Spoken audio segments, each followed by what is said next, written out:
MIT technology review Pakistan के news studio में खुश आमदेद। मैं हूं आपका मेज़बान GM Shah. News round up का आगाज़ करते हैं। बुलेटिन के आगाज़ में आपको बताते हैं कि जापानी हुकूमत मुल्तान शहर में एडवांस वेदर सर्विलेंस रेडार को इंस्टॉल करने के मंसूबे के लिए पाकिस्तानी हुकूमत को अतिया देगी।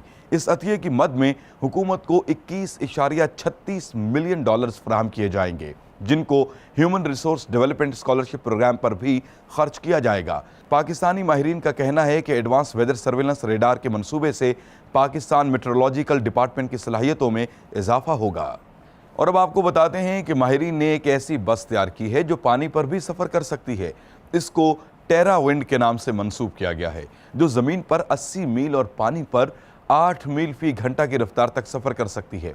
इसको तैयार करने वाली कंपनी का कहना है कि यह सिर्फ दरियाओं और तालाबों में सफ़र कर सकती है। इसके साथ साथ इसमें GPS का जदीद निज़ाम नस्ब किया गया है, जो इसे ज़मीन और पानी पर महफूज सफ़र करने में मदद देता है। इसकी कीमत 1.2 मिलियन डॉलर्स के लगभग बताई जा रही है।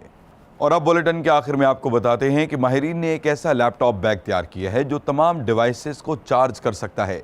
इस बैग को एक ताकतवर बैटरी से लैस किया गया है, जो अशिया को एक साथ चार्ज करने की सलाहियत रखती है। इस बैग का वजन 1 पाउंड से कम है और इसको लेयर के नाम से मंसूब किया गया है। इसके साथ ही MIT टेक्नोलॉजी रिव्यू पाकिस्तान के न्यूज़ स्टूडियो से अपने मेज़बान GM शाह को इजाज़त दीजिए। अल्लाह निगहबान।